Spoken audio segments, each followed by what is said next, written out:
Aymeric Caron, qu'est-ce que vous répondez quand même à ceux qui disent on est là face à des bobos des villes que vous incarnez, qui veulent nous expliquer, nous les campagnards, comment vivre. Alors on n'aurait pas le droit de chasser le dimanche, on n'aurait pas le droit d'aller à la corrida parce que ça heurte la sensibilité de certains. Il n'y a pas de corrida dans les forêts.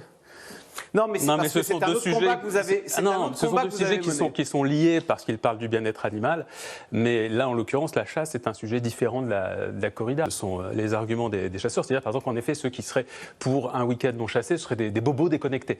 C'est faux, puisque 75% des habitants des communes rurales exigent de même qu'il y ait au moins une journée sans chasse le week-end. C'est faux de considérer que la ruralité appartient aux chasseurs. Ça fait partie de la désinformation dont le lobbyiste Thierry Coste ne se cache pas. Il dit lui-même, c'est génial, on a réussi ce qu'on voulait faire, notre opération de désinformation, on a réussi à faire croire que la ruralité, c'est nous les chasseurs qui la représentons, mais pas du tout. La ruralité, elle est représentée par ceux qui habitent en ruralité, qui habitent dans les campagnes. Et sachez que dans les campagnes, il se trouve que moi je n'y habite plus, mais j'y ai passé aussi un petit moment de ma vie. J'y ai passé d'abord mon enfance, et puis récemment encore quelques années. Et je peux vous assurer que quand on habite à la campagne, ou qu'on veut se promener en campagne, aujourd'hui, les chasseurs insupportent une grande majorité des gens qui, en fait, ne sont pas eux-mêmes chasseurs et qui ne veulent pas prendre le risque qu'on leur tire dessus. Ils sont regrettables, mais ces incidents, ils ont diminué. Le nombre de chasseurs, lui, en 2020-2021, ils ont augmenté. Alors, le nombre de chasseurs divisé par 2 en 50 ans, c'est l'anthropologue Charles Stepanov qui explique qu'il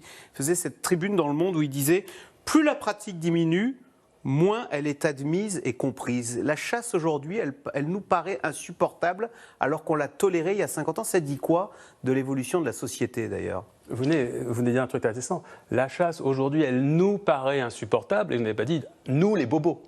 Ça veut bien donc dire que vous incluez tous les Français, quelle que soit l'origine sociale et l'endroit où ils habitent.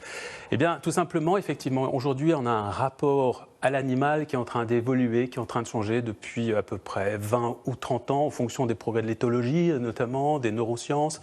On en sait beaucoup plus sur ces animaux avec lesquels on cohabite.